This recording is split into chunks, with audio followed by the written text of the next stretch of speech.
And greetings. Happy Wednesday. Welcome to the Steve Deace Show here live and on demand on Blaze TV, radio, and podcast with Todd Erzin and Aaron McIntyre.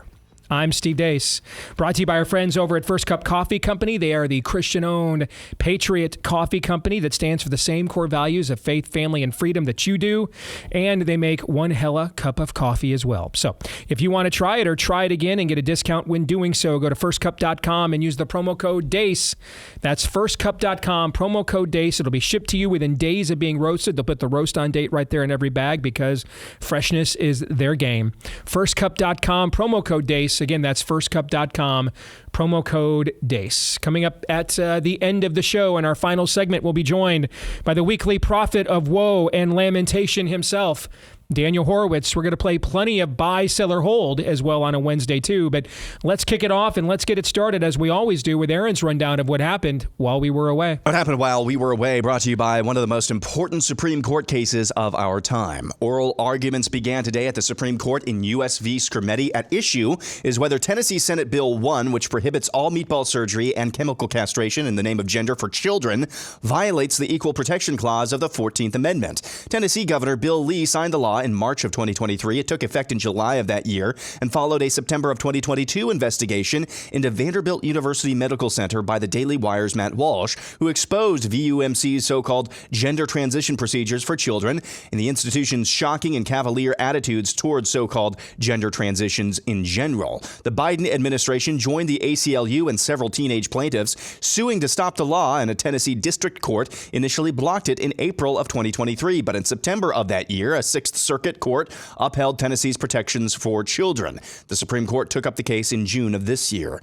One of the ACLU lawyers arguing against the Tennessee law at the Supreme Court is this woman whom CNN interviewed this week. For those of you watching, this lawyer is a woman pretending to be a man. What do you say to physicians who are sensitive and supportive of trans kids, obviously don't want suicidal ideation, etc., but wonder if there is enough data as of now to prove that it is beneficial to allow these sort of treatments before the age of 18?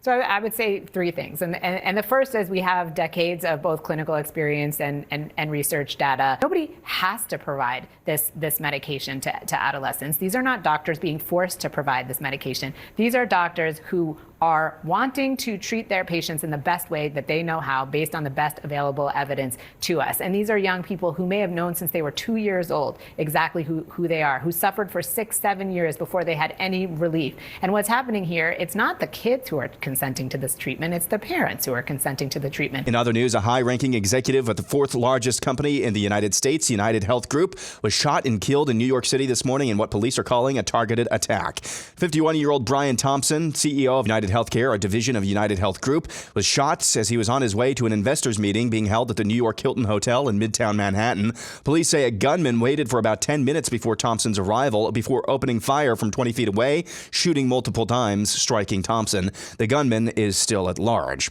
Also in New York City, Mayor Eric Adams says he's all aboard the deportation of illegals train, and you can cancel him if you don't like it. Those who are here committing crimes, robberies, shooting at police officers, raping innocent people, have been a harm to our country. I want to sit down and hear the plan on how we're going to address them. In the era of cancel culture, no one's afraid to be honest about the truth. Well, cancel me, because I'm going to protect the people of this city.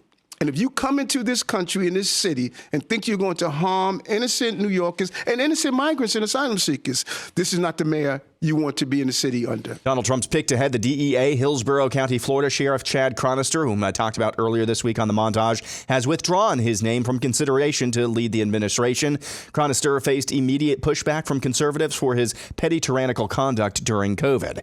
Checking in on Joe Biden, who is in Angola for some reason. You know, with you in Angola, a vibrant city, and I look, not the city. The city I know is not Angola, but in Angola, in a vibrant city. And finally, here's Fox News' Pete Ducey reporting on last week's meeting between Donald Trump and Canadian Prime Minister Justin Castro. And tonight we're getting some new details about that Trump-Trudeau dinner from two people who were at the table. We are told that when Trudeau told President-elect Trump that new tariffs would kill the Canadian economy. Trump joked to him that if Canada can't survive without ripping off the U.S. to the tune of $100 billion a year, then maybe Canada should become the 51st state and Trudeau could become its governor. And that's what happened while we were away. Good Trump.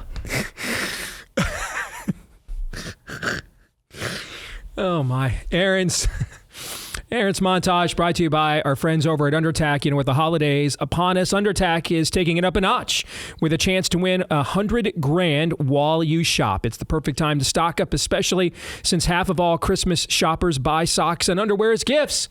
Our friends at Sierra Whiskey Company, makers of Undertac, the world's most comfortable boxers, which that's what I'm wearing right now. Not that you asked, but I like to give out that kind of information. You know me, I'm pretty transparent. They make outstanding underwear and ultra tough socks, rugged EDC shirts, and more. They have partnered with Shared Sweeps to give you a chance at winning $100,000. Here's how it works. For every dollar you spend, you'll earn one entry into the $100,000 giveaway. Some items even give you double or triple entries, so that the more you shop, the better your odds. Earn up to 10,000 entries just by buying gear that you and your family need and will love anyway.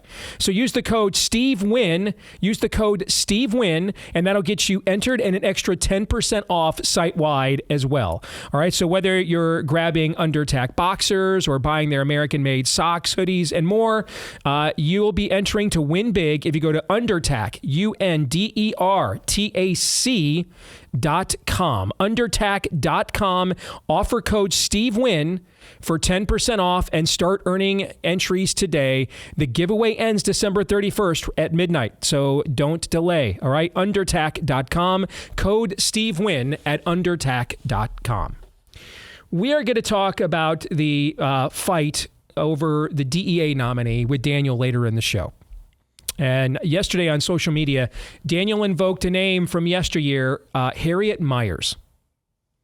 And I do think the analogy applies, and I don't want to steal his thunder because he's the first person I saw that invoked that reference, and I want him to explain what that means and why, and maybe give us some rules of engagement here with the Trump presidency moving forward in a positive way, to be constructively critical when it's necessary. So we're going to do that with Daniel coming up a little bit later on in the show. There are two things from Aaron's montage that I want to address. Number one, I want to start because it's an analog to what we talked about yesterday, and that is if we actually had politicians that went back to being driven by self-interest again, the country would be better off. I think there are just some things you have to accept when it comes to human nature. What human nature is and isn't capable of at given times. Now here's what that does not mean. It does not mean I'm going to change what I believe to accommodate human nature. What it does mean, though, is I'm not necessarily going to lick the gift horse in the mouth if you're going to give me what I believe. And it's always been a very small percentage of people ever throughout human history that were willing to do the right thing for the right reasons. It's always been that way, even in far healthier cultures than this one currently is. So this is, again, why you have to accept the world and human nature for what it is, not what you want it to be. That's what the other side does. That's why they're constantly at war with the Creator, constantly at war with the realities of human nature. The idea that they can change things that are not changeable, that they don't have the power to change. Now, sometimes in this world, if you're a Christian, you have to take the L. They put our Lord in a tomb.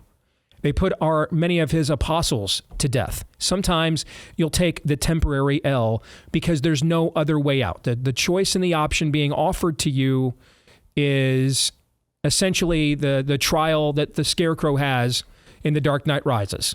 It's not a trial. It's a sentencing. Death or exile. And those options in a fallen world will come to you when it falls near its bottom in a culture.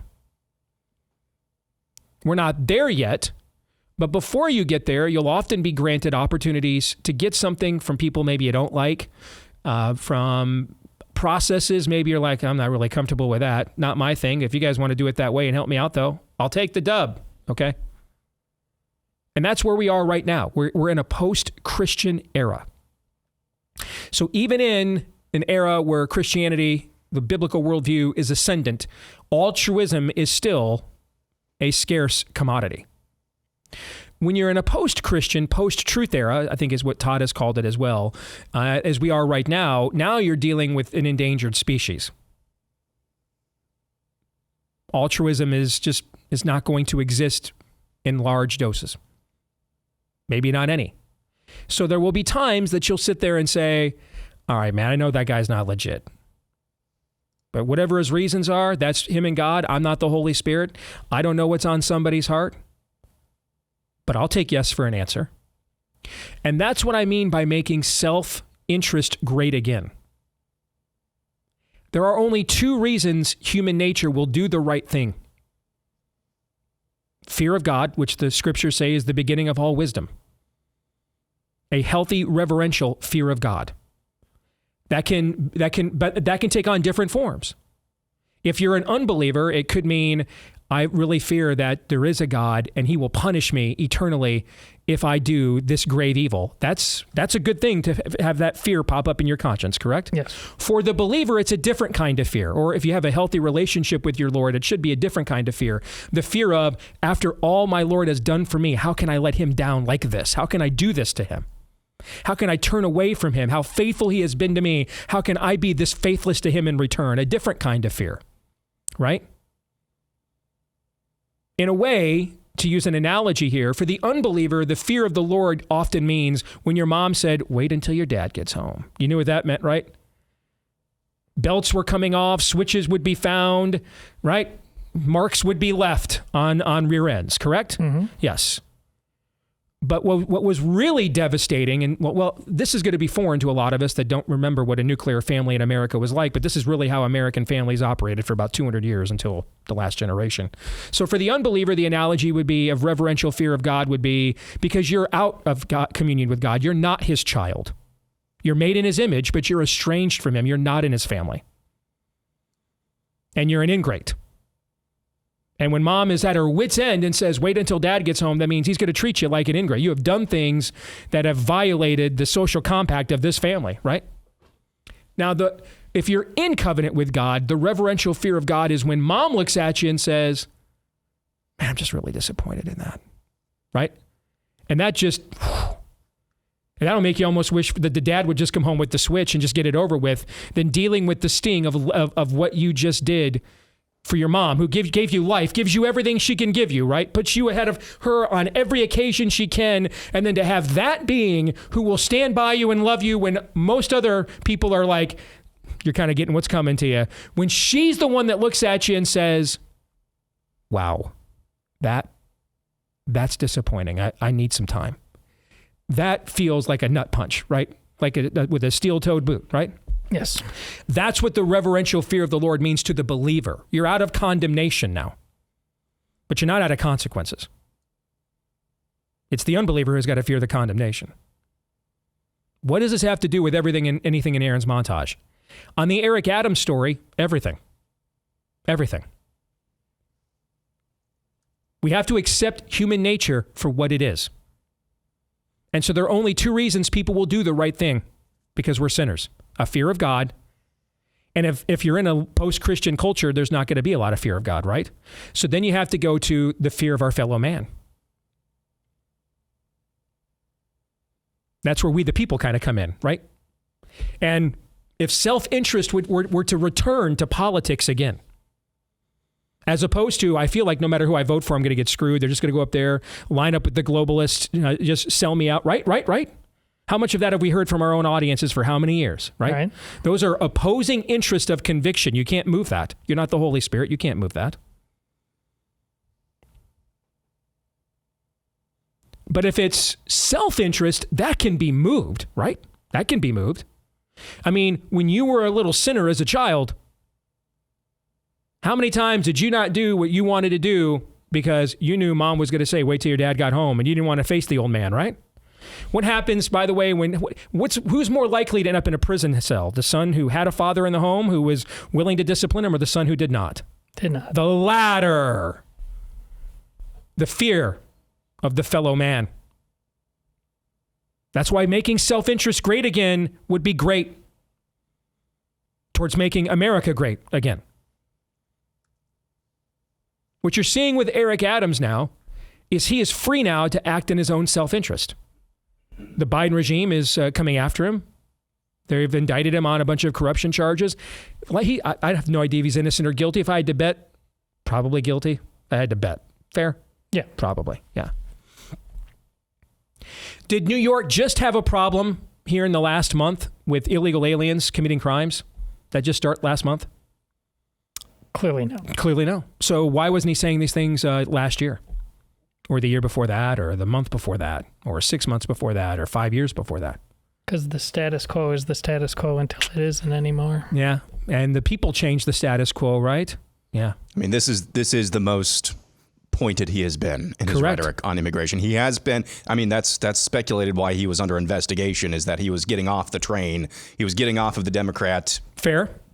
talking points on immigration earlier, but this is definitely the most pointed he's been. But that goes to my point as well. That means he now feels free up now to pursue my self-interest. See, before, Eric Adams was driven by opposing interests.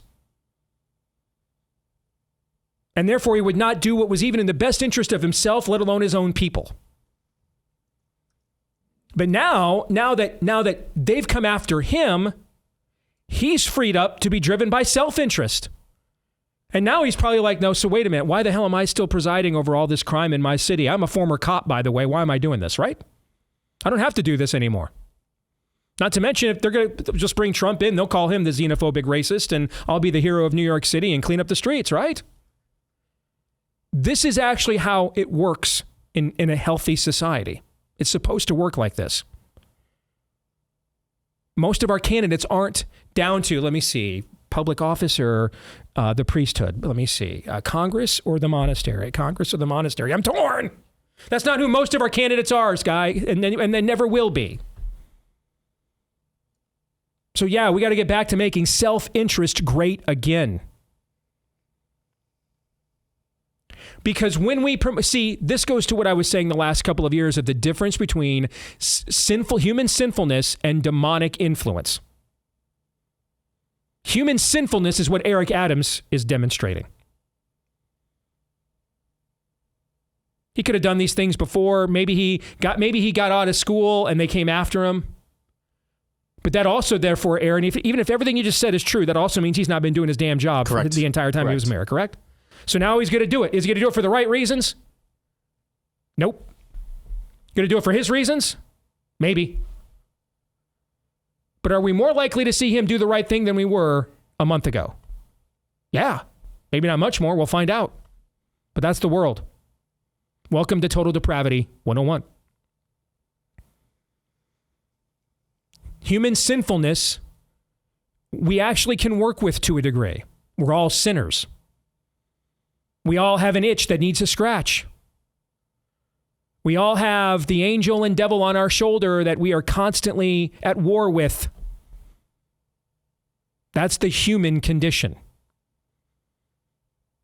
Quoting from Proverbs, Paul writes in the New Testament, bad company corrupts what? Good character. Good character. Well, then for that to be true, otherwise it would be a fallacy. There's no fallacies in the Bible, right? So therefore, what also then must be true? That good company can enhance bad character. The opposite must be true too, right? Otherwise it would be a fallacy. There's no fallacies in the Word of God. And sometimes, if not a lot of times, you're going to influence people to do the right thing for the for the wrong reasons. And then the hope is when they get a taste of, they come and taste that the Lord is good. When they've spent enough time in the light, they might stop and think, I might have had this thing wrong the entire time.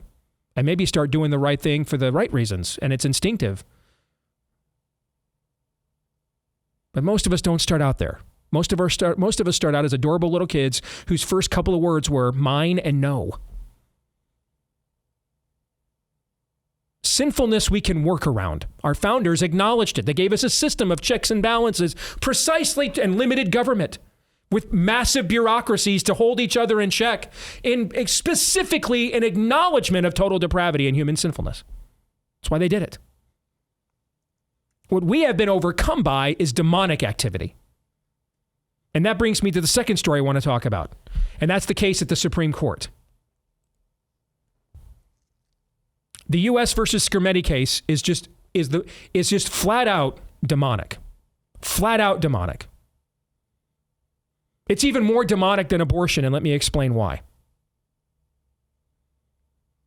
A sinful human conscience can come up with rationales for, well, I can't raise a baby right now. I can't afford a baby right now. I just found out this baby is going to be born with a deformity and not live a normal life. Now, everything I just said is wicked and evil, correct? Yes. Yes. But the sinful, fallen human consciousness could come up with a moral calculus by which it would make sense to masses of people. Well, yeah, we want less suffering, don't we? We want every child to be wanted and to be loved, don't we? Right? It's why the left uses the hard case arguments. Correct. Yeah, no such language is possible with the trans issue. Correct. No such language is possible. If you were watching television in the 70s or the 80s, at the ascendancy of the abortion debate, no one from NARAL or Planned Parenthood went on television to say, well, I think we should just let 12 and 13-year-old girls who get pregnant, get an abortion without the permission of their parents. No one would say this. In fact, up until Aaron was coming of age, they were still lying that they just wanted this whole thing to be safe, legal, and rare. They just gave up that lie in the last 20 years. They lied about that for 30 years. They now don't want to admit that they're fine with hey man, if the baby's pinky toe cuticle is dangling from the mom's vulva, behead it. They don't want to admit that now, even though that's actually what they're for. They don't want to admit that. We are national television with dude looks like a lady saying 2-year-olds can mutilate themselves. No cover, no rationale, no alternative explanations that to the fallen, sinful human psyche would think, I wasn't for it before. I don't know. That kind of makes sense to me. Maybe I shouldn't. No! Right out in the open, macabre. Right out in the open. The abortion battle raged in America for 20 years before Bernard Nathanson hosted Silent Scream. We're at the silent scream stage of the tranny debate. Day one, out in the open. There's nothing here. There is nothing good that comes from any of this. Nothing. You cannot make a Malthusian ethic. There is no even pagan ethic system that would justify this on any level. No pagan society did this. The pagan societies did transgender people. It was a penalty. You were conquered. You had to be eunuched. The king was not going to have any foreign males in his court impregnating his concubines and wives. It is quite likely. We don't know this for sure, but based on what we know about Babylonian practice and the fact that Daniel lives a really long life and never gets married, it is quite possible, if not likely, he was a eunuch. As was Shadrach, Meshach, and Abednego. That was the cost of getting to be in the king's court. It's very possible Nehemiah was, to be the food taster for the king of Persia. Pagan cultures did transgenderism as a punishment, not as a policy. This has never existed in human history until now. Anywhere. Not even under homosexuality's been here since the book of Genesis.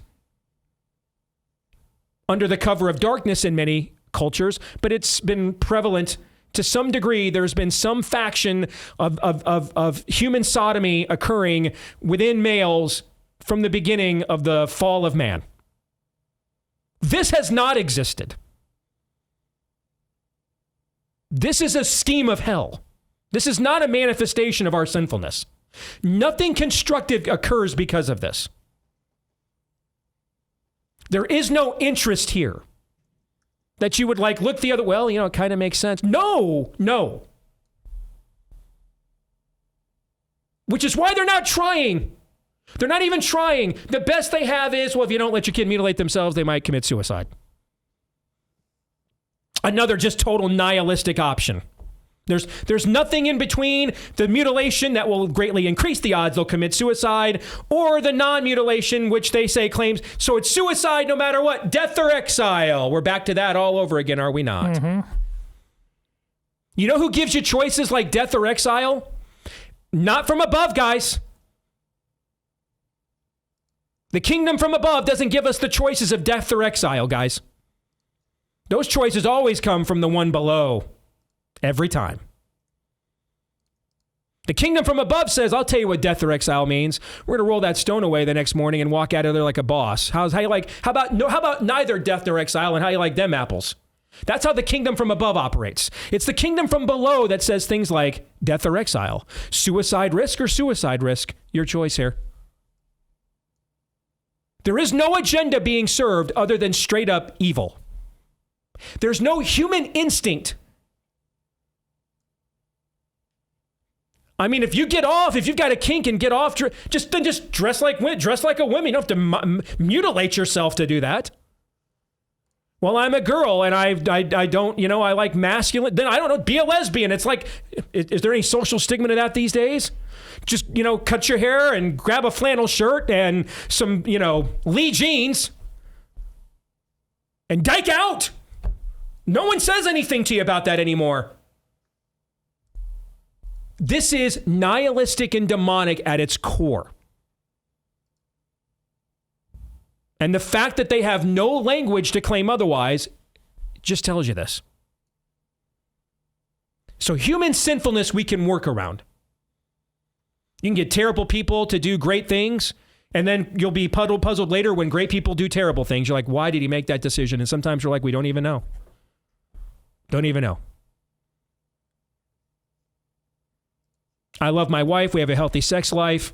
It's not like I'm, hard up or anything. Next thing I know, I'm committing adultery, and I wish I could have those 3 hours of my life back. I don't even know how I got there. That's human sinfulness. There is nothing temptable about this. It's just blackness. We've joked a lot about Vanta Black on this show this year. This is Vanta Black, the real thing. Not the parody, not the joke, the real thing. And so human sinfulness, we can work around, and we have to. It's a fallen world, and it will remain so until the Lord returns. What's being argued for at the Supreme Court today, we cannot work with, we cannot live with, we cannot tolerate. It has to be extinguished. It has to be defeated. There is nothing that we can, even in our sinfulness, lie to each other is being satiated or served to justify this level of mutilation and insanity. Nothing. And that's why they're not even trying.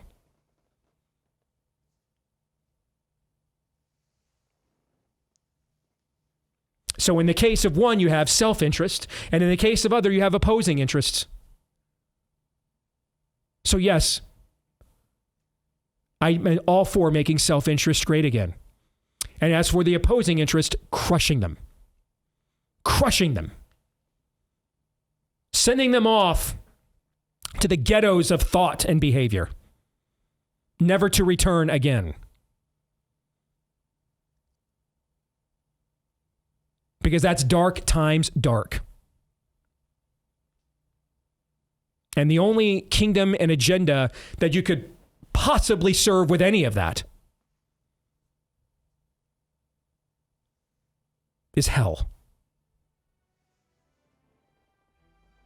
And that's why you end up with a woman pretending to be a man and yet sounding like they have done something awful to themselves on national television, arguing that your 2-year-old should be able to mutilate themselves.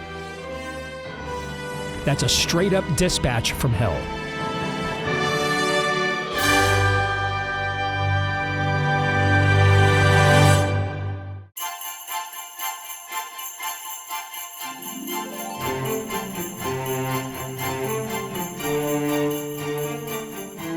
Well, it seems like Joe Biden is trying to start World War III on his way out of office. And here's why that's a problem. Let's get into the weeds on that, shall we? Yes, let's dig in deep. Let's do a Steve Deace deep dive on the World War III, good or bad? on what's the data say about whether World War III be good or bad. Hey, laugh all you want.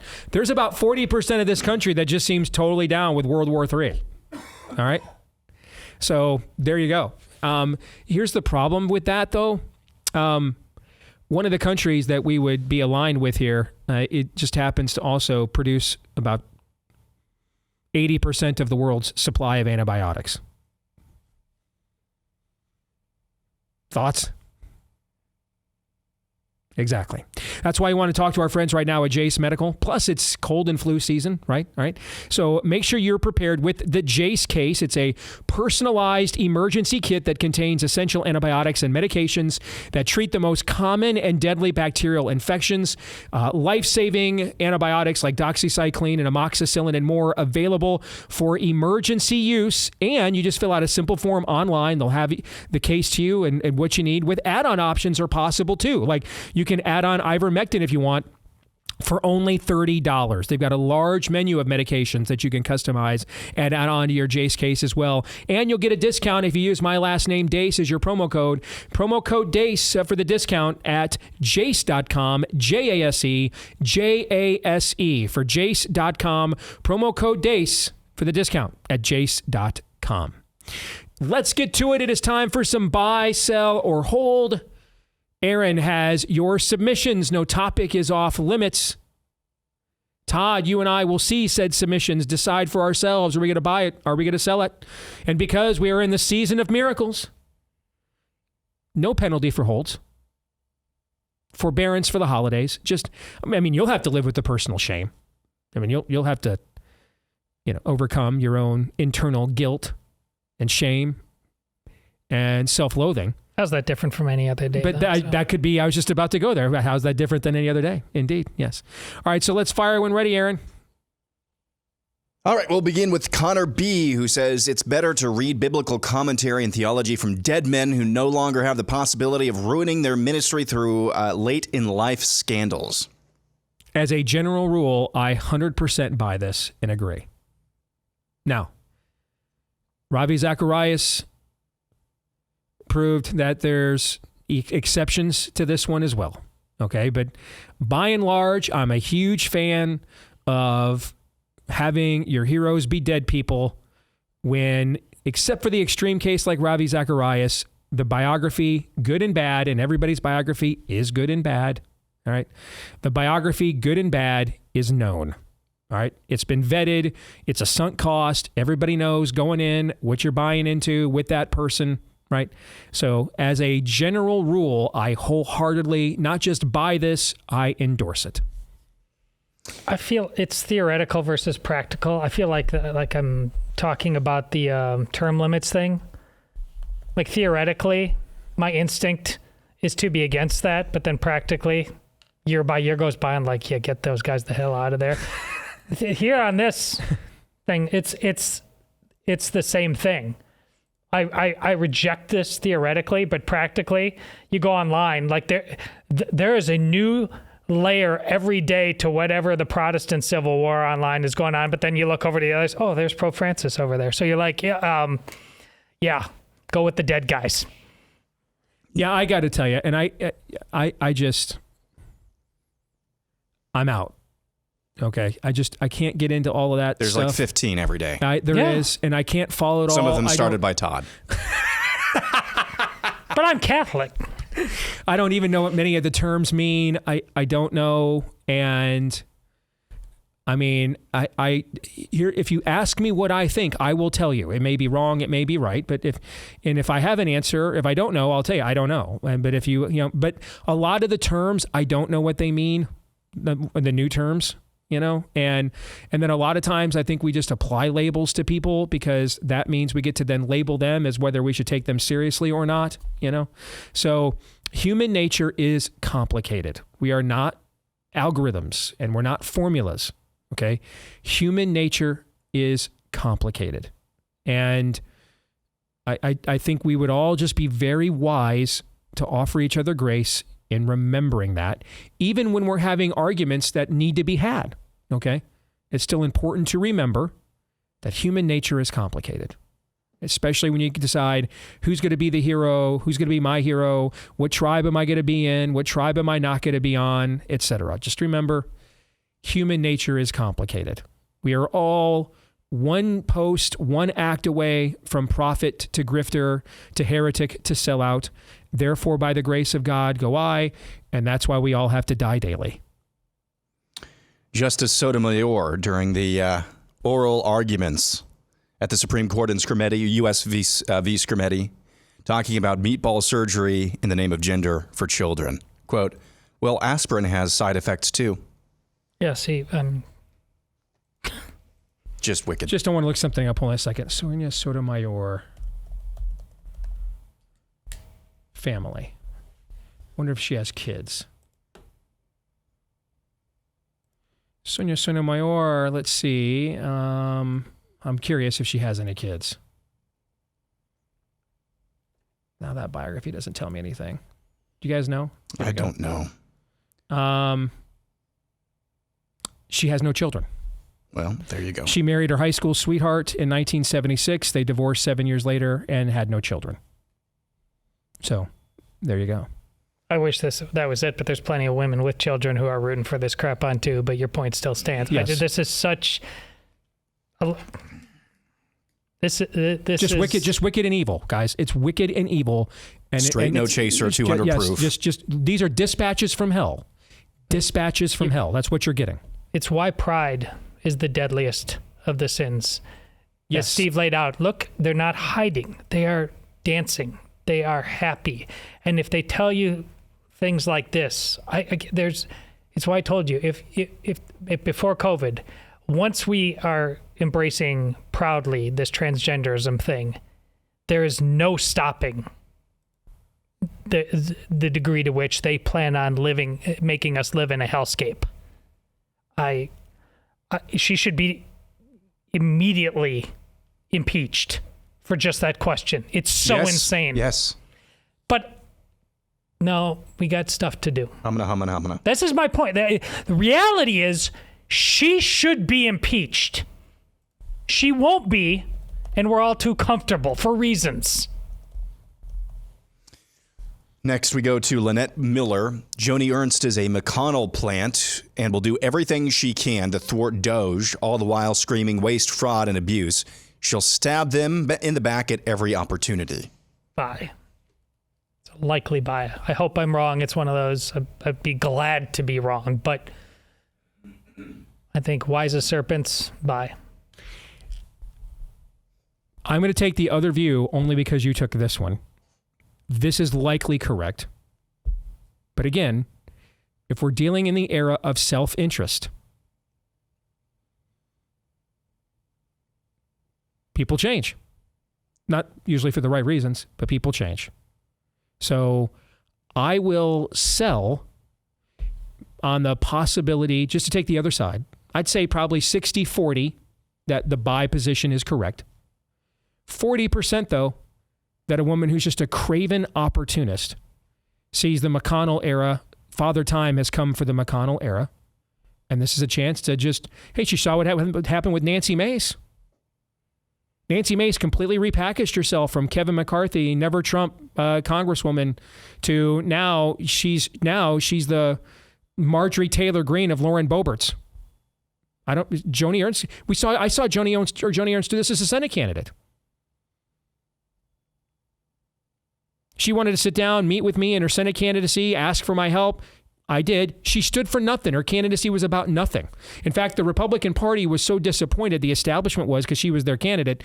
They were so disappointed, they brought another candidate in to take her place, and they asked her to drop out and run for the Congress instead. That's true. And then Marco Rubio's ad people came up with an ad. Squeal. Which Joni Ernst, because the establishment had abandoned her, didn't have the money to even put on television. The ad only ran online. There's no stigma to that nowadays, but 10 years ago, that was considered the ghetto. That was low rent. If you only run an online stuff, you weren't a serious candidate.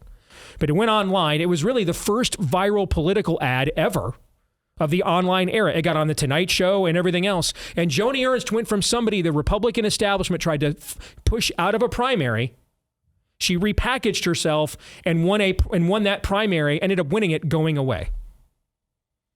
The woman's reinvented herself for craven self-opportunism and interest before. I would not rule out she's willing to do it again. I would not rule it out at all.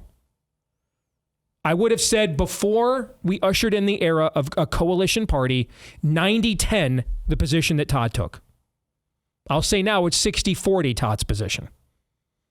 I think when it's about where do I get to sit at the king's table, this is going to be kind of new to a lot of you. But this is how politics worked in the world prior to the founding of this constitutional republic.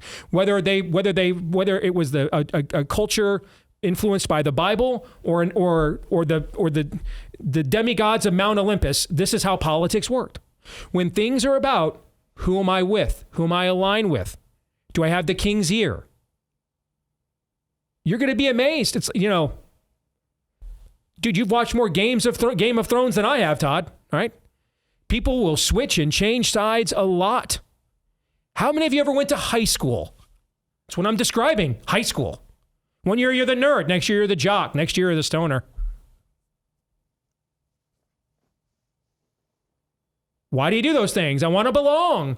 I want to sit at the right table. I want that girl to like me. I want him to like me. I want to make the team. High school is a coalition-based, we used to call them cliques, a coalition-based ecosystem. So now is the Republican Party. And so therefore, you're going to see people do things. Eric Adams is now going to sound like Donald Trump running for Eric Adams' next speech. Mexico needs to stop sending us their murderers, liars, and thugs. That's coming on the current arc. Well, he said that in that clip. They're coming here, they're raping, Yeah, they're raping everybody up in here, right? Dude's going to go alien intruder of the illegal variety.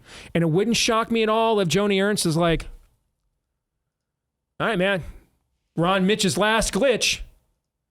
I mean, someone's got to take me to the prom. I got to have somebody to dance with. I got Elon retweeting me, saying, great job, Senator Ernst. Richest man in the world. Don't rule that out at all. That's why I'll sell. Next, Timothy Stevens says the Green Movement will never accept any means of generating power that allows the U.S. to remain the world's dominant superpower. 100% buy. That's the whole point of this. That's the whole point. It's the whole point of this. It's not about the environment or anything of that nature. It's about power and control. That's why they don't like. That's why they scuttle nuclear at every. And it's why China and India get away with being the worst polluters in the world, and no one says a word and no one cares.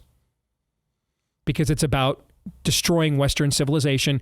We're the last refuge. We're the last outpost. We're all that's left. And frankly, Western civilization would not have survived the 20th century if it wasn't for us. We defeated the Nazis. We defeated the Soviets. Wouldn't have survived the 20th century if it weren't for us. So we've gone from plumb line to the last outpost. And that's all that this is about. 100%. Guaranteed. Absolutely right. Before we move on, don't forget about our friends over at Relief Factor. If you have decided, I'm just going to not be as mobile as I used to be. I'm just going to have to accept a reduced quality of life. That might be true. I mean, we were at small group last night. I just heard a tragic story about a guy, 45 years old, had a stroke while driving his car. Perfectly healthy. Had a stroke while driving his car. Nearly killed him, man. I mean, just blew my mind. I mean, we don't live forever in a fallen world. So it is possible that you're going to be less mobile. You're going to have to endure some pain. That's very possible. But we also are kind of in a bit of a soft era too. Is that fair too? Is that fair? All right. It's also possible that maybe we accept defeat a little too easily in our day and age, right? So that's where Relief Factor comes into play. All right. Now, Relief Factor is a supplement, drug-free, that goes after the inflammation that is likely causing your chronic pain. And over the years, over 1 million people have tried it. The 3-week quick start for just $20. 70% of them saw such great results, they stuck with the product long term. So no guarantee that this will improve your quality of life, but 70% odds on a large sample size for just $20, to me, that's a gamble worthy of taking. So why don't you see if you don't see a difference in your pain in 3 weeks or less when you get the 3-week quick start at relieffactor.com. Head over there right now, relieffactor.com. Next, we're going to go to this one. Mommy Brine says, once you realize Steve says Ken instead of can, you can never unhear it. Do I do that? Bye. Bye. Well, I guess I'll be the test subject for that now because I don't know that I know of that idiosyncrasy.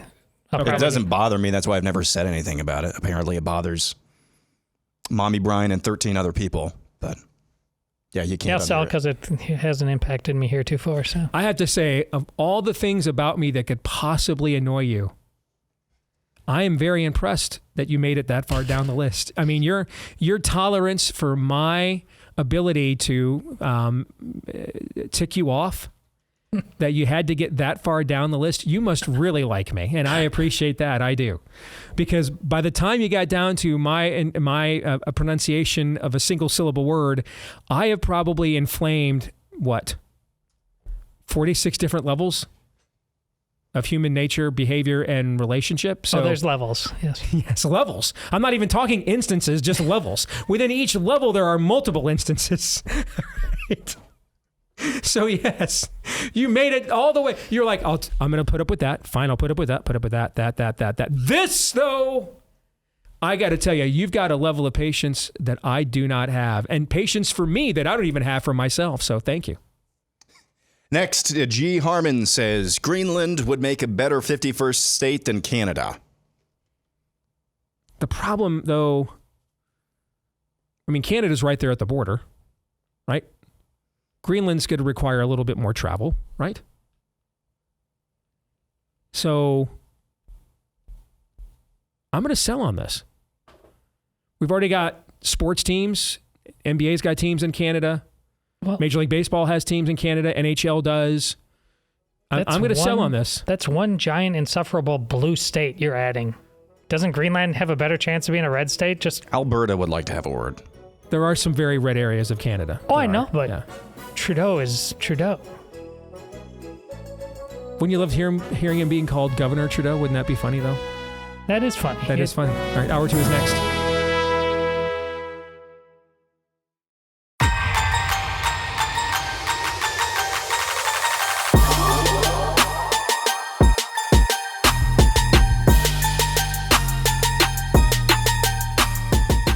All right, back here with Hour 2, live and on demand on Blaze TV, radio, podcast, alongside Todd Erzin and Aaron McIntyre. I'm Steve Deace. Let us know what you think about what we think via the stevedeace.com inbox by emailing us, steve@stevedeace.com. That's DEACE. Like us on Facebook, MeWe, and Gab.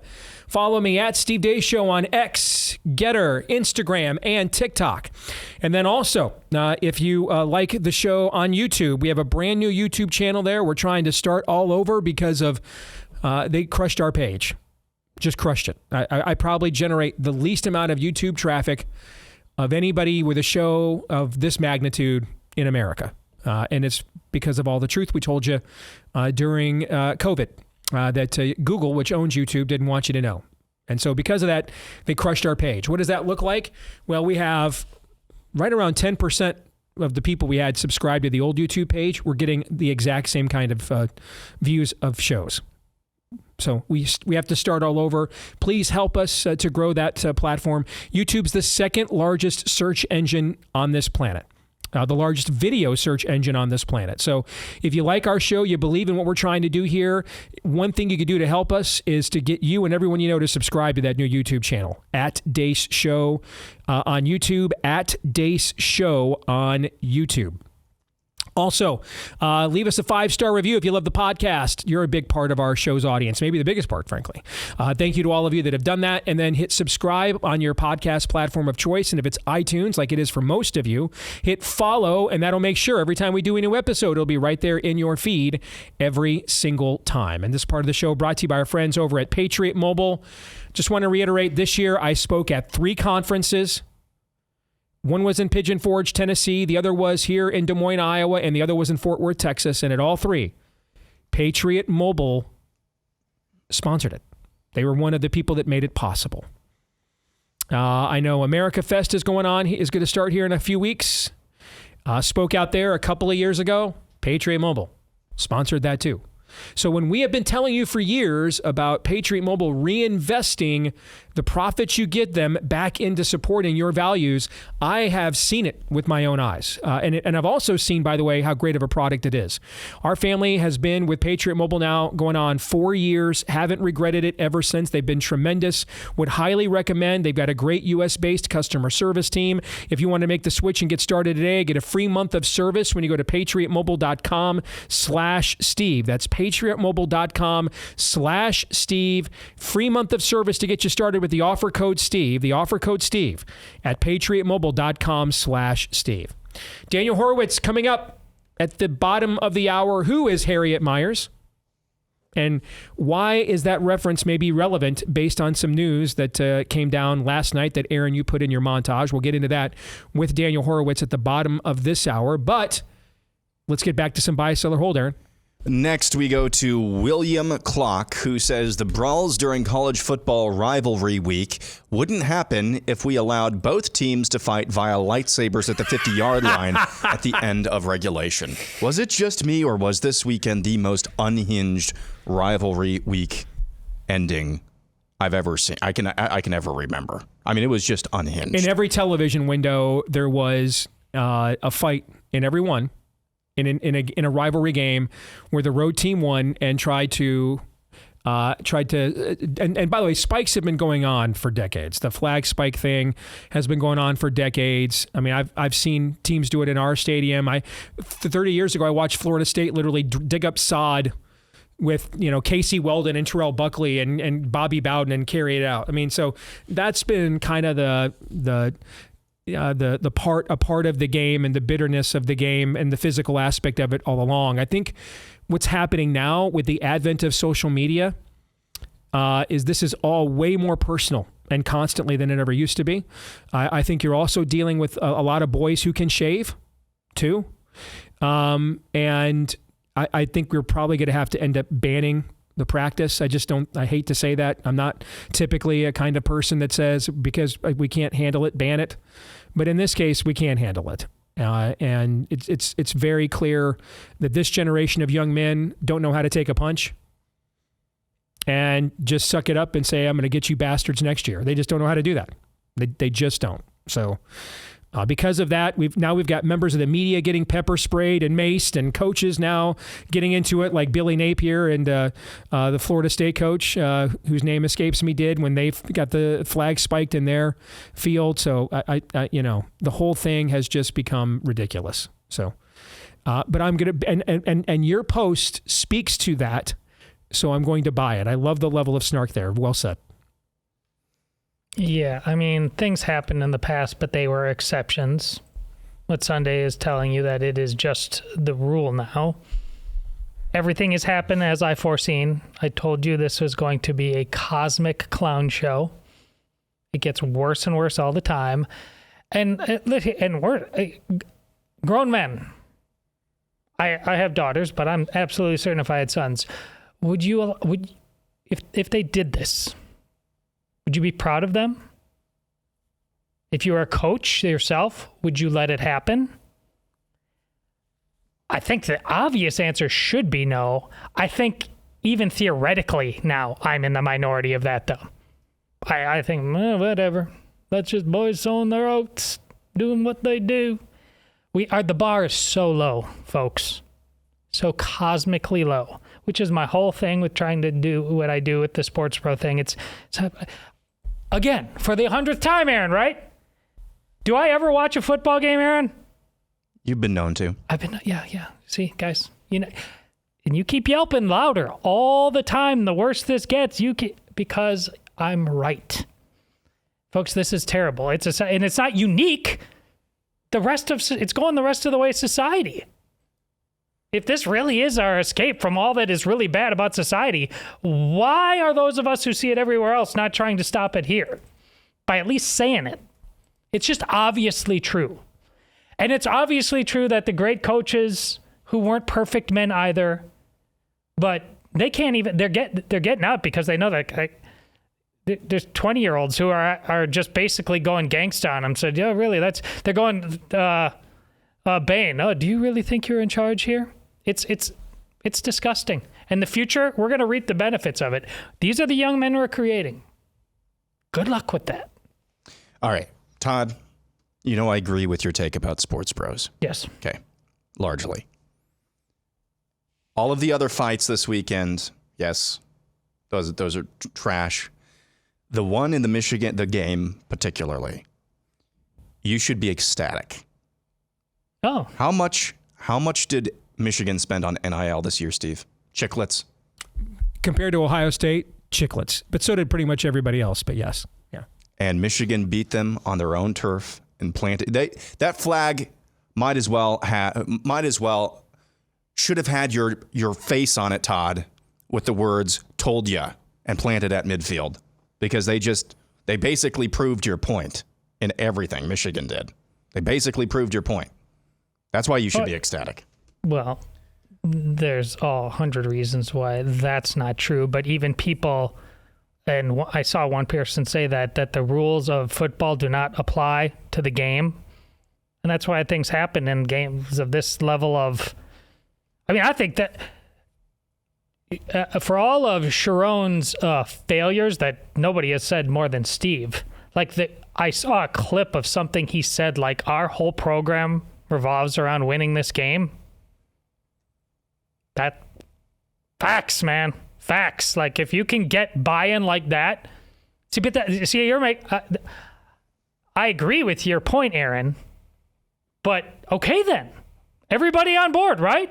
Is that what's happening here? Oh, no. No. No, Now Dave Courtney's coming in, and he's going to buy all the talent in the future. So no one's learning any lessons. It's not a Michigan thing. This year it's true that our NIL is peanuts compared to theirs, but our plan is that's never happening ever again. We're never getting outspent. This is my point. Yes. No one's learning the right lesson. Everybody's doubling down on the wrong lessons.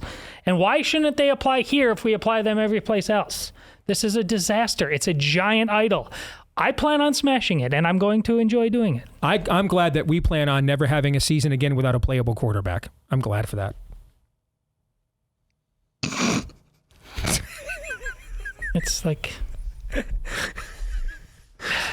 Fieriest Maine says Dune 2 was the most subversive pro-life movie ever made. It'll challenge any woman who is pro-abortion in a profoundly confrontational manner. I like this take. First of all, it's at the top of my list for it's an incredible movie. I mean, it's watching this Christmas break. It's the best event epic film Hollywood has made post-COVID and since Endgame and Infinity War. It's a Lord of the Rings level film. It's an incredible film, I think. And if have you seen it, Todd? Oh yeah, it's really good. And there is a lot of communication with a baby in utero. That's a major part of the film and its plot line. And so for that reason, I don't know that it's the most subversive ever, but there is certainly some subversive pro-life messaging in there somewhere, intentional or not. So I'll buy. Yeah, I'm going to get moved. It's Christmas season. I'll buy. It's all in there, but it was all in the what's the Superman reboot? Superman Begins. That's Batman Begins. What was the first? Man of Steel. Man of Steel. Mm-hmm. Yeah, same thing. So great point. Yeah, they can't have natural births anymore and all that stuff. Yes, yeah. This is why it's the same principle as like a non-talk. Like, faith without works is dead. The faith is in there. You're absolutely right. Is the director going out and saying that? Are the actors going? No, their actors are out there at abortion marches. Like, guys, it's not going to do itself. You got to go out and do the thing. It's not magical pixie dust. Yes, there's a absolutely stunning pro-life message in there.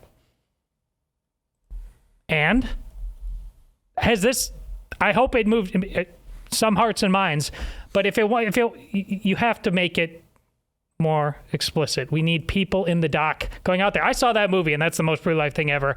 All the time. Have anybody heard that? This movie's been out for a while, and you're saying this now. You're not wrong, but it hasn't created a movement because nobody wants it to create a movement.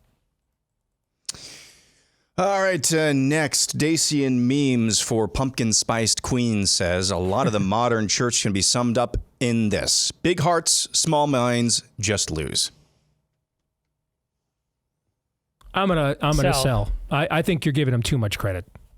I don't think we have big clearly hearts. a big heart. Yeah, I don't know what's big-hearted about just letting people live in lies and just letting suffering and evil go on in your midst and not confront it. I don't. I'm going to sell on that. I'm tired of that, and we love that account, obviously, but I am beyond. I'm no longer granting. I granted that accommodation for many years. I'm no longer doing it. I don't think cowardice dressed up in an apple fritter and a fresh cup of coffee is big-hearted at all. I think that it is. I think it's vanity. It's vanity more than absolutely anything else. It's wrapped up in vanity. And it camouflages its vanity with nice cups of coffee and apple fritters. The vanity, but it's vanity is the crucial point. They are big-hearted for the wrong reasons, but a lot of people are going to church just for personal therapy. They're not going there, here I am, Lord, send me. Right. They're going just me. So I absolutely have to sell. And so our answer collectively is, it's worse than that. Correct. Yeah. I am just, I'm beyond done now. I just don't really, I'm out of empathy for the church. At this point I am, and I'm just out of it, and I'm done with it. So I'm just calling balls and strikes from this time forward, and not on people's pet theological disputes. I'm not the apostle here. I'm not the bishop. It's not my ecclesiastical calling to do that. I mean on its missiology. I'll let authorities beyond my own referee the theological disputes, beyond the basic things of what's heretical and what is not. All right, fundamentals, closed-handed stuff. But I'm talking the missiology. Either you're in the fight or you're not. And I don't care what your reasons for not being are anymore. You're not. That's all that matters to me. Your reasons are irrelevant. You're just not. Next, we go to We Too Deep, who says college football playoff should be 32 teams, ran like March Madness, where all 10 conference winners are auto bids, and then the next 22 are the best teams. In all seriousness, I am actually in favor of this. I would get rid of the bowl games, and let's just have a 32-team playoff. All right. There's no need watching a bunch of spring practices where everybody drops out in front of, a bunch of just non-existent crowds. Let's at least have meaningful games. That would be, to me, a more honest postseason format than what we currently have. The bowls were meaningful games in a sane society. This is just doubling down on the same stupid and idolatry. Here we are. We got what we want this time. It's not even been played yet. It's not even official yet who's in it. And everybody's begging for something more and different. And you see on Twitter, it's inescapable. Like all the teams competing for the 12th spot, whining and complaining like beta. Good grief. Why is idolatry okay in this? It's the same. It's all pathetic. We need to go back. That's the only answer. Stop with all your too smart by half fixes. It's all terrible. Well, I'm very much in favor of going back. I would be in favor of that. The old system, we had the 9 bowl games on New Year's Day. I mean, I grew up with, I'm in favor of going back. It's just that no one else apparently is. So if this is what we're going to have, I think what you've described is better than what we currently have. But we haven't even played the very first time of the thing everybody begged for, right? Oh, you won't even play it. You're going to play it maybe one more time after this, because in 26 they're going to definitely expand this thing, 100%. Yeah. So are we in this is is this like a gigantic idol, perhaps the greatest idol in the nation? And is that just the greatest idol in the nation? Stipulated? I don't think it's the greatest idol in the nation. It doesn't mean it's the worst idol, but is there a bigger idol than all this? Sex is the greatest idol in this nation. Sex is. But sex is actually a good thing. Well, so is it football. Created good. That's what makes something a neutral That's thing. what makes something an idol is when we take something that was not meant to make it what it's not supposed to be. No. God ordained sex and football are not the same thing. Oh, I definitely think football inherently is a good thing. I didn't say it was God ordained. I said it's inherently a good thing. No. You don't think football inherently is a good thing? It's just a thing. Yeah, that's where I would disagree with you. I think that it absolutely inherently is a good thing. Is soccer then? Well, tell me what the context. It's a bad thing. I think it's inherently a terrible thing. I do. Thank you, Aaron. I think it creates communism. It promotes communism, egalitarianism, and mediocrity. As I've said for many, many years. Yes. Oh, okay. Football is a masculine-driven meritocracy. Therefore, it's inherently good. Doesn't mean it's providentially good, but it's inherently good. Yeah. All right. Wow. That's why I'm a fan of one and not the other. Okay. Let's move on. Al the Clone says all Power 4 teams should keep Week 11 clear to play an unscheduled. No. Yes, read Moving it. on. Nope. Keep it on. Read it. He's just yanking your chain now, man. Read it. Nope. That was well played, Aaron. Well played. Read it. One more note. The get-in price for the Big Ten championship. Do you know what it is? No. $12. Wow. And those are massive fan bases between Oregon and Penn State. They both know that they're going to be in the playoffs. So yeah. Straight up, this is again why I like the other system the guy mentioned before. If you're SMU, based on what the committee said Tuesday night, should you just back out of the playoff game? Yep. Just don't play it then. Yep. I mean, or back out. It's so stupid. We're better off What were you not saying winning a about conference masculine-driven meritocracy? well, and you just see that's what it inherently was. No, they're risking it can't ruining be it. inherently that if it's leading to this. That's the point, Steve. Lots of This things is not, are inherently good and then get corrupted later. Philosophically proved you weren't right about that. It's being corrupted from the inside out. Yeah. So if you're SMU, I guess maybe you'd be better off not playing for your own conference championship then, based on what the committee just said. It's just the whole thing's preposterous. It's an idol, and it's making you more stupid and less ethical, and it's obvious. All right. Deace Charlesworth says top 5 classic Christmas songs by and artist. Number 5, most wonderful time of the year, Andy Williams. Okay. Number 4. Wouldn't be on my list, but I'm not like offended. Number 4, Silent Night, Frank Sinatra. No, I wouldn't have that on the list. Number 3, Have Yourself a Merry Little Christmas, Judy Garland. Well, from Meet Me in St. Louis, I'm fine if you put that on the list. Sure. The Christmas song by Nat King Cole. It's a staple, man. It has to be on there. Sure. Number 1, White Christmas by Bing Crosby. So this is a list of classic Christmas songs, not Christmas carols. So White Christmas, until Mariah Carey's All I Want for Christmas Is You, was the best-selling single in American history.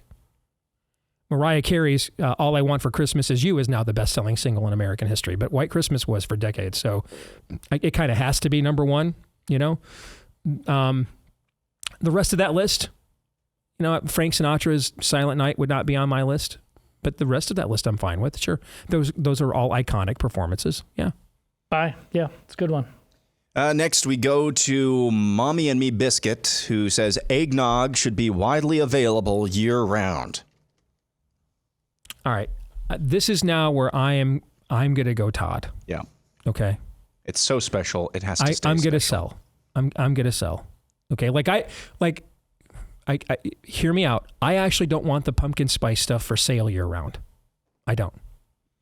It's symbiotic with my most wonderful time of the year, from pretty much Labor Day weekend when football season arrives till the holidays. My favorite time of the year every year, that entire block of time. Okay. And I love having it to look forward to. So I love the aspect of buying extra supplies before it stocks out. And then, you know, every now and then in June, I'll just bust out like a bowl of pumpkin spice Cheerios just to, you know, remember when it's 1,000 degrees outside how much I love the fall. Don't do that. Some things, you know, deserve to be associated with a tradition. And if you want to keep a stash here or there, you know, just in the midst of the hustle and bustle of the rest of the year to remember those great times, great. But no, eggnog should not be for sale year round. I sell. I love how you hear me out. I take this stuff very seriously, as you can tell. Yes.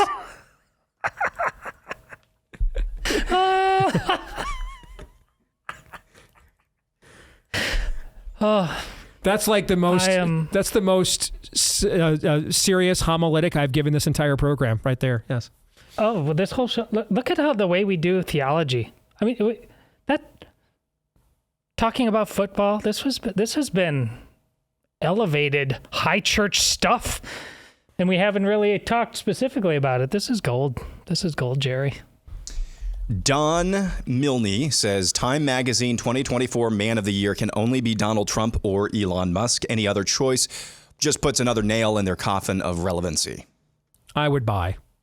I mean, they're the two men that did more to shape the year than anyone else, and I don't even think it's close. I mean, I just got through answering the questions for the upcoming year-end Deace group. I did that over the weekend, got my answers in. And I got to tell you, I had to try to come up with answers to several of them that were not Elon Musk or Donald Trump, just so they wouldn't just be the same thing over and over again in different contexts, right? But these two men, I mean, they are, who were the top two men, and when the History Channel still covered history, in 1999, when it did its top 100 people of the millennium, Luther and Gutenberg were 1 and 2. Because Luther's ideas shaped the millennium, but they were never getting out to the public without Gutenberg, and that's in a microcosm. I think what Trump and Elon have developed this year, that they are the Luther and Gutenberg. And in many respects, if you know anything about Luther, there's actually quite a few similarities in terms of persona to Donald Trump and Martin Luther. So I mean, that Luther, the disruptor. And without Musk or without Gutenberg, his message doesn't get out. Similar thing with Trump and Musk. So it has to be them. I'll buy. And there are some emails coming to you right now about another theological analogy. Yes. Yeah. But buy. You're correct. Joel says Mount Rushmore of nostalgic Christmas commercials. Number 1, Budweiser Clydesdale's Horses. Oh, yeah. You bet. Number 2, Campbell's Soup Melting Snowman. Number 3, Hershey. Do you remember that? Yeah. Okay. Oh, yeah. All right. Number 3, and it's still around. Number 3, Hershey Kiss Bells. Okay. Yeah. Number 4, Coca-Cola Polar Bears. It's a Mount Rushmore, so no order, but if it was, I'd put the Coca-Cola Polar Bears at the top. Feels like we're missing one, doesn't it? Nostalgic Christmas commercial. We have to be missing something. That's the Clydesdale commercial, right? What? When they do. Which one is that? That's that's like an iconic Christmas commercial. I'm humming the tune for. What is it? Because it felt like we were forgetting one. We're not feeling ya, apparently. It feels like we're missing one. It feels like my inbox is just going to be 700 people emailing me the obvious one we missed here. It just feels like we are missing one, doesn't it? I think we have to be, but I think it's a decent list. I'll buy it. You know what one you know what one that was great? Folgers Coffee. Oh yeah. Had the one where the kid comes home from college, right? And he makes coffee from everything. See, that's a great one. That was a great that was kind of iconic when I was growing up. Peter comes home. Yeah. I remember that, yeah. It feels like M&M's maybe has an iconic one. Yeah. I mean, the Time Life Christmas album and CD. Well, growing up, I saw the ad for the album. I got to see the ad for when it was an album, the ad when it was a cassette, and then the ad when it was a CD. Okay, but that Time Life, that's why when we did the COVID thing, I wanted you to mimic that, because that ad was it would show up the first week in October on network TV, so that because it would always take 4 to 6 weeks for delivery. You had to get it in time for Christmas, man, right? That ad was iconic. You look forward to watching that ad that would be on the list for me too. But the rest of those are automatics, but it just kind of feels like we're still missing one. But I've been through a couple of lists now online, and I don't think there is. Okay. Yeah. All right. Okay. We'll buy then. Yeah. Next, we go to Matt's collection, Mount Rushmore of debatable Christmas movies. Die Hard, Lethal Weapon, Iron Man 3, and Batman Returns. I hate Iron Man 3 with a passion. It's a wonderful movie for about half of it. Yes. And then it just... And then they postmodern the film at the end, and I hate it with a passion. So I'm going to sell on the list, even though there's a couple of movies like Die Hard on it that I love. Yes, Sal, I don't like this whole genre joke thing, and now it was okay with one movie in Die Hard. Why are we expanding this? Sal. By the way, make sure if you are looking either what's the perfect university, ideal university, send your kid to, or you want to support a university that strives to be of that caliber, check out our friends over at Hillsdale, because no institution right now is working harder to give young people the best education in America than Hillsdale College. For 180 years, Hillsdale's mission has been to develop the minds and improve the hearts of its students. And today, in just 30 seconds, you can learn what that means by watching a short video at deaceforhillsdale.com. Deaceforhillsdale.com. Since 1844, Hillsdale College has focused on learning, character, and faith in providing just the right kind of education needed to preserve liberty, and they extend their mission nationwide through the outreach efforts they have, like their free digest of liberty and Primus and more. So at a time when so many of our colleges and universities are indoctrinating, instead Hillsdale students learn that America has to be and be kept the freest and most prosperous nation in history. So take some time today to learn more about what makes Hillsdale College so special when you go to deaceforhillsdale.com. F-O-R, deaceforhillsdale.com. Again, head over to deaceforhillsdale.com.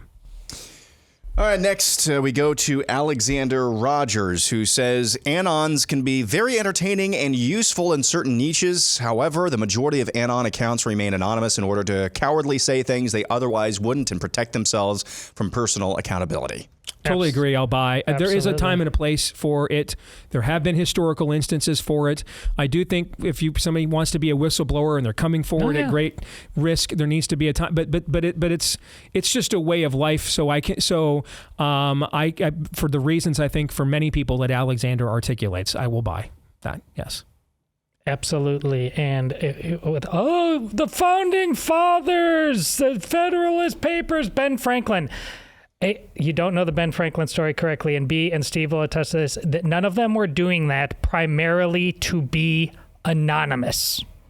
This is historically obvious. Mm-hmm. They didn't want to be anonymous. They're actually just trying to get themselves out of the way to have this big and honest discourse. These were very prideful men. They wanted their names on things. They were more like they wanted to go in the John Hancock direction. Here's my name. You guys have that all wrong. Stop using that scam. Alexander is right. All right, bonus buy seller holding the overtime. Looking forward to that. Also looking forward to the weekly prophet of woe and lamentation. He's coming up next. Stay tuned.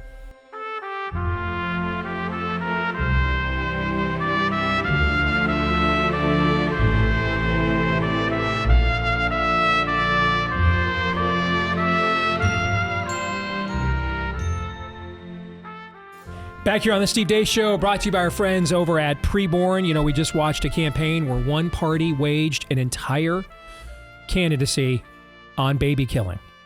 That was the fundamental issue they ran on. It was fundamental to everything they said, talked about, did. So that's another reminder that the issue is far from settled despite living in a post-Roe world. Unfortunately, a lot of the so-called pro-life movement was completely unprepared for what life after Roe was going to be like. But our friends at PREBORN, they were already in that fight. They already understood that this was now going to be literal soul-to-soul combat. And if you want to support them, whether it's with an ultrasound that could save a baby's life as soon as today, whether it's supporting the mom who chooses life with prenatal, postnatal care that she needs, the support she needs for free as well, we are here with our partnership via The Blaze and PREBORN to do exactly that. This partnership, we estimate, has saved tens of thousands of babies' lives. We want to save even more. All right, so if you want to make an end-of-year tax-deductible donation today to PREBORN, do you know for as little as $28, you can pay for an ultrasound that could save a life today? Just go to preborn.com/Steve. Make that donation today. Preborn.com/Steve. Again, head over to preborn.com/Steve. Let's head over now to the prophet of woe and lamentation, our good friend Daniel Horowitz. And Daniel, I saw you invoke a blast from the past yesterday on social media, the name Harriet Myers. And I thought we could discuss today who she was, what happened with her, and then why you chose yesterday to bring her back up and invoke that name again. So welcome to the show. Let's start there, brother. Who was Harriet Myers? Who was she? Sure. And I think this is important because there's a lot of people that are new to this movement, if you want to call it that, and they're unaware of history, and they don't understand that there's nothing new under the sun. So you got to learn history. You're going back to Bush's second term. He had a second vacancy come to life, and an opportunity to move the court on the Supreme Court. Yes. Okay. Yeah. On the Supreme Court, he had an opportunity to move it to the right, and he did what politicians often do. He chose a crony. He was the White House senior counsel, Harriet Myers, very loyal from his Texas days, and the conservative movement was like, "Well, wait a minute. I mean, we know she's close with you, but we don't know anything about her. She has no paper trail. She was never a judge." And what we've seen doesn't give us the impression that she's a culture warrior and would do things like overturning Roe. And the entire and remember, this was a very precarious time because it looked like Democrats were poised to win big in 2006 in the midterms, which they ultimately did. Bush's popularity waned very quickly from the Capitol. He accumulated from winning re-election, a tough re-election. And, we could have said, well, shut up. Do you want Nancy Pelosi? Do you want a Democrat to pick the Supreme Court? It's better than Democrat. No, we didn't say that. We said we have a Republican Senate right now. We have a Republican president. Pick another nominee. This is not okay. Mm-hmm. And Coulter, Laura Ingraham were very involved in that. And it was just like a bunch of columnists. And a lot of people are like, well, Daniel, what's the option? It's but the Democrats or this number of seats in the House and the Senate. And this. There's no constitutional provision on conservative, you didn't have Twitter then, but conservative columnists and radio show hosts having a veto, right? That's not in the Constitution. But nonetheless, it works. And it's very hard to be on the other side of your base. And he pulled the nomination, and guess what we got? Sam Alito. Mm-hmm. And literally, as we're talking, Alito is just, solid in the oral arguments on this tranny case, unlike some of the stuff we're seeing from Barrett and Kavanaugh and Roberts using male pronouns for a female. But that's how we got the Dobbs opinion. I mean, we would not have gotten that had we not had the Harriet Myers moment. And what I've been yelping about for 8 freaking years is Trump will do something liberal, a policy, an endorsement in a primary, personnel pick, and everyone will be like, shut up. Do you support Trump? Democrats? And I'm like, well, I mean, here's the thing about Trump. I mean, he's very, inconsistent. If he's against you, it's even worse than the establishment Republicans, because then he has that clout that, other Republicans didn't have to marginalize conservatives. But here's the good news. There's one difference between him and the establishment, aside from the frosting being zanier, as you always say. He really does care about what the base thinks, like even more than a regular Republican. Mm-hmm. So make your voice be heard and you shall receive. And history is replete with examples of where we did get in his face and he usually delivers. So we have this DEA nominee, Cronster. I remember, I couldn't stand the guy when he arrested that pastor. I was in touch with him at the time. And Steve, an unbelievably positive thing happened. And I think we should celebrate this as we lament how we have an industry and not a movement. But that was a moment in time where we had a movement, and let's build on that. You had a bizarre situation where you have this guy that's like an anarcho-tyrannist.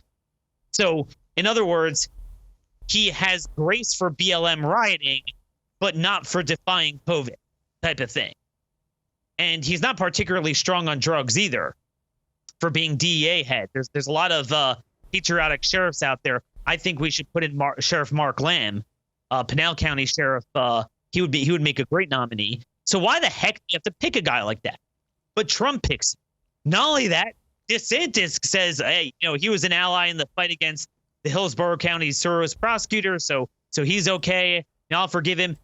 The pastor who was arrested puts out an endorsement for him and said, look, he's a good guy. He's changed. And yet the DeSantis people were like, screw that. The Trump people are like, screw that. and they united and said this is unacceptable. Trump pulls it. And then today, Trump follows up on it and says, don't tell me that he pulled out. I kicked him out. He sucked. Mm-hmm. This is what I mean, Steve, I'm happy, but I'm also pissed off because this is what we could have had on so many things for so long. Prior to Trump, who would have listened to us if we did? Think Mitch McConnell was going to listen to us? John Boehner? Well, Bush did with Harriet Myers. Bush did. That was but in between Bush and Trump, I don't think those. I think those people were so tied in or so to the system. I don't think they. I really don't. And I think that's why we have Trump in the first place, is because people realized these people won't listen to us. They don't care. I will, I guess, begrudgingly give McConnell credit for the overturning of Roe by not allowing Obama to name Scalia's successor. But I think you and I both know, with having had a lot of run-ins with him and his people over the years in this business, Mitch McConnell didn't do that because he feared letting a Marxist replace the most right-wing post-World War II justice of the era until maybe Clarence Thomas. All right, he did so because this canard of vote Republican for good justices, if they let Barack Obama as a lame duck replace Antonin Scalia, our base loses its mind and doesn't vote for any of his phony baloney candidates for public office anymore to keep people like him in power. So, I mean, that was more, in my opinion, about his own survival instinct than really caring about whether Barack Obama was going to appoint Antonin Scalia's successor or not. That's, for the most part, what the Republican leadership nationally has been between George W. Bush, who would he have listened to us if his approval rating was 56% instead of 26% at the time? Probably not. You know, I do think Trump uniquely just identifies with the base for whatever reason. He likes it, sensitive to it, wants to, maintain his brand loyalty with it, a little of all of the above. But I think we can uniquely do this with him that I'm not sure we could have done in the past, even if we tried, frankly. No, and that makes it all the more indefensible to do it's a Trump thing. Mm-hmm. I mean, stop making it personal. And let me just illustrate some vivid examples of this. So when you have Republicans in Congress saying we're not going to repeal the Green New Deal because we love ourselves some horse manure, biomass, wind, solar, EV, carbon capture grift in our districts, we need to call in that airstrike. Okay, when we have primaries, we need to call in that airstrike. That it's unacceptable to endorse the rhino, and it's actually preferable if you get involved, if you are going to get involved, on the other side. This can be done. There's another thing about Trump, too, that I think this Chronister thing brought out. We assume he knows more than he does, and that he's aware of, this rhino did this and that, and it. A lot of times people come away with conversations. Mm-hmm. They're very happy. It's like, man, Trump really gets it. Like, let's take the Green New Deal. I mean, I can imagine, based on what he said publicly, he would make fun out of wind and solar. I know he doesn't believe in that. But at the same time, he doesn't necessarily connect the dots of which leverage point, which policy is what. So, like, I want to repeal Obamacare. Well, what is Obamacare? I want to repeal the Green New Deal. What's in it? And that's where you have an obligation to lead as a movement. And that's where we need a movement. And in this case, clearly it was some sort of crony relationship, as it often is. Same thing with Harriet Myers. He'll go to it. But like you often say, the good news of someone who's transactional is it works both ways. Right. Then when you apprise him to the fact, hey, do you know what this guy was saying and doing? And he's like, what the heck? He'll be willing to throw him overboard and say he's a jerk 3 seconds later. I mean, rather than that being used against us, rather than going through a cycle where the only freaking person to go down in a primary is the chairman of the Freedom Caucus, Bob Good, that people like Chip Roy need to feel like they're on the hook for being to the right of the admin, but not the people being to the left, and they seem to be getting a pass. Like, I don't see the people who knocked down Matt Gaetz' nomination and are possibly knocking down Hegseth's nomination, like Joni Ernst, I don't see them having any fear of Trump endorsing against them. That needs to change. That needs to change. And what we saw this week is a repudiation of this passive approach that I'm just going to sit back, allow a Game of Thrones of competing forces within the Trump administration to act in a contradictory way that subverts Trump's stated promises, when we could totally hold him to it. And more often than not, he'll agree with us.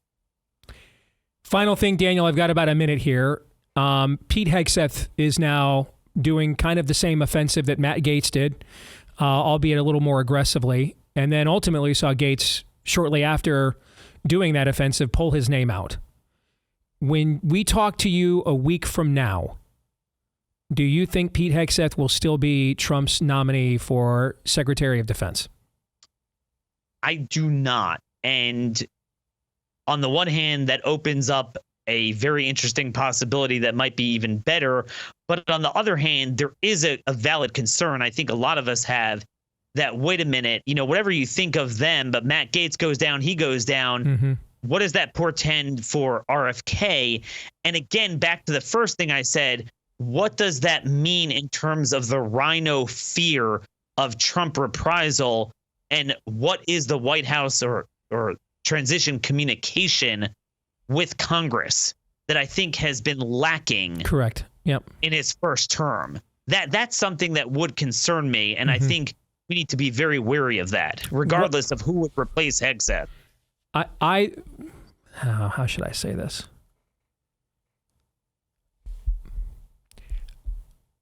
I believe confidently that President Trump did not like seeing, and you talk about not knowing everything.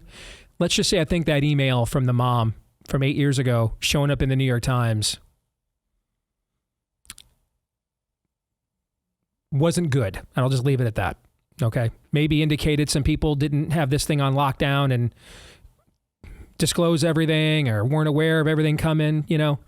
One thing any leader doesn't like, surprises, right? Blindsides, right? I think everybody can maybe do the math of what I'm trying to say here without having to spell it out. Fair? I think that might have been a calculus here when that showed up in the New York Times on Sunday, why things maybe spiraled ahead over the next 48 hours. Just an educated guess. Good to see you, brother. Thank you. All righty. See you next week. Yep. We'll see you next week. That's our good friend and colleague, Daniel Horowitz. We have been, for most of this year, partnering with our friends at Voice of Judah Israel. They work there as a ministry in the heartland of Israel, sharing the powerful message of hope that the gospel provides. They want to bring the gospel back home to the nation that gave it to the rest of the world.